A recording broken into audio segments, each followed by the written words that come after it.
नमस्कार, आप देख रहे हैं आपका अपना मोक्ष चैनल, जहां पर मैं प्रिया पांडे एक बार फिर से आप सभी का धर्म कर्म से जुड़ी बातों में स्वागत करती हूं।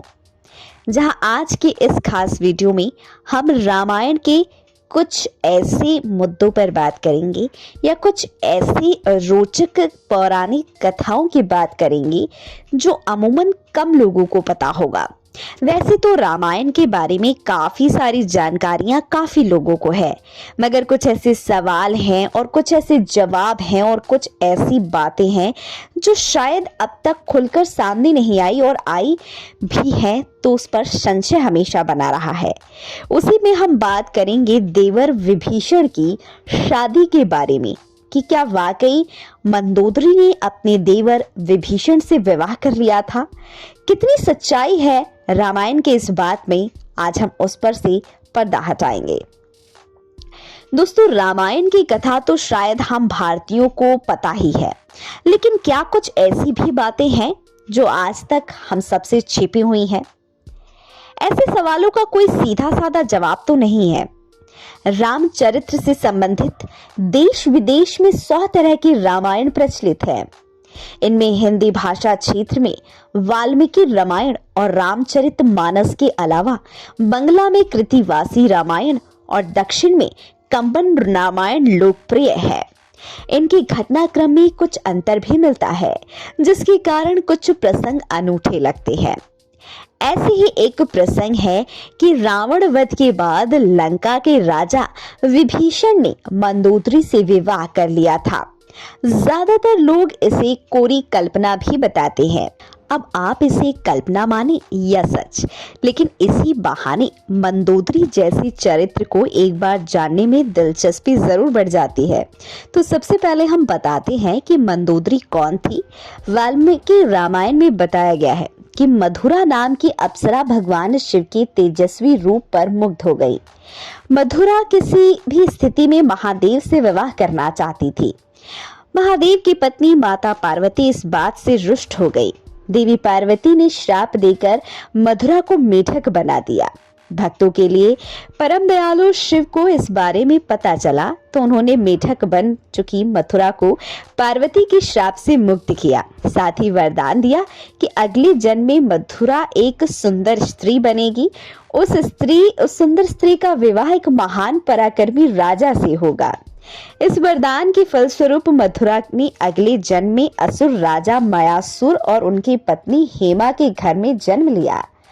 बालिका का नाम रखा गया मंदोदरी। कुछ कथाओं में बताया गया है कि मंदोदरी एक कामुक महिला थी जो स्वर्ग से सिर्फ रावण का विनाश करने के लिए धरती पर आई थी। कुछ विद्वानों का मत है कि मायासुर ने जब अपनी बेटी मंदोदरी का विवाह रावण से किया तो दहेज के तौर पर लंका को भेंट किया था।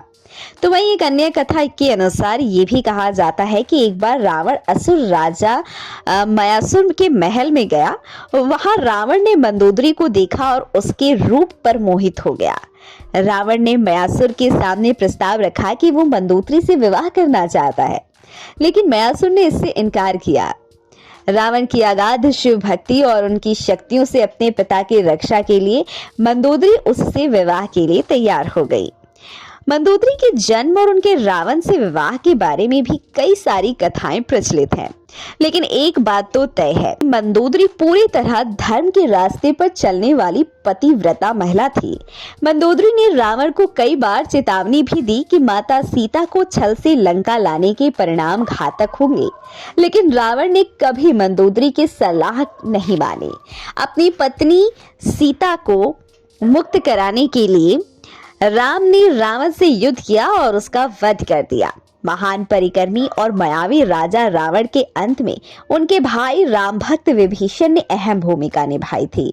भारत के घरों में आज भी राम कथा के लिए रामचरित मानस का पाठ होता है। इसमें बताया जाता है कि लंका विजय के बाद श्री राम वहां का सारा दायित्व विभीषण को सौंपकर अयोध्या लौट गए थे। बस यहाँ से वो कहानी शुरू होती है जिसे हम सब जानना चाहते हैं कि क्या विभीषण ने अपने बड़े भाई की विधवा पत्नी मंदोदरी से विवाह किया था। तो बताते चलें कि जानकारों का कहना है कि वाल्मीकि रामायण में विभीषण मंदोदरी विवाह का कोई जिक्र नहीं है, लेकिन कुछ लोगों की मान्यता है कि लंका विजय के बाद राम ने विभीषण को लंका का राजा बना दिया था। भगवान राम ने ही मंदोदरी को प्रस्ताव दिया था कि वो अपने देवर विभीषण से विवाह कर ले। शोक में डूबी मंदोदरी पहले इसके लिए राजी नहीं हुई। उन्होंने खुद को काफी समय तक महल में बंद रखा, खुद को शासन व्यवस्था से पूरी तरह अलग कर लिया, लेकिन बाद में विभीषण से विवाह के लिए हाँ कर दी। इसकी एक मुख्य वजह लंका का शासन ठीक से चलाने की थी, क्योंकि रावण की मृत्यु के बाद मंदोदरी ही राज्य की रानी थी। तो वहीं कुछ लोगों का राजस्थान के जोधपुर में मान्यता है कि मंदोदरी का जन्म मंडोर में हुआ था। मंदोदरी का विवाह लंकापति रावण से हुआ था। जोधपुर में आज भी रावण को दामाद माना जाता है। हर साल दशहरे के दिन पूरे देश में रावण के पुतले को जलाए जाते हैं, लेकिन जोधपुर में ऐसा नहीं किया जाता है। विभीषण के मंदोदरी से विवाह का जिक्र 2020 में छपी एक किताब मंदोदरी क्वीन ऑफ लंका में मिलता है। इसकी लेखिका है मानिनी जे आनंददानी। मानिनी जी बताती हैं कि ये किताब कल्पनाओं और कम चर्चित तथ्यों का समावेश है। वाल्मीकि रामायण और तुलसीदास कृत रामचरित मानस जैसे ग्रंथों में विभीषण मंदोदरी विवाह का कोई वर्णन नहीं है। उनका दावा है कि भारत में प्रचलित रामायण के कुछ अन्य संस्करणों में बताया गया है कि मंदोदरी से विवाह के बारे में राम के विभीषण से चर्चा होती है। तो आशा करते हैं कि आपको हमारे द्वारा दी गई ये मंदोदरी और विभीषण के विवाह से जुड़ी जानकारी को लेकर, तथ्य को लेकर, कंफ्यूजन्स को लेकर काफी हद तक कंफ्यूजन्स, डाउट्स भी क्लियर हुए होंगे और इस पर क्या कहना है हमारे वाल्मीकि रामायण शास्त्र का और लोगों का, ये भी आपको जानकारी मिली होगी। तो फिलहाल के लिए ये थी छोटी सी जानकारी। आपके लिए कैसी लगी आपको कमेंट करके जरूर बताइएगा।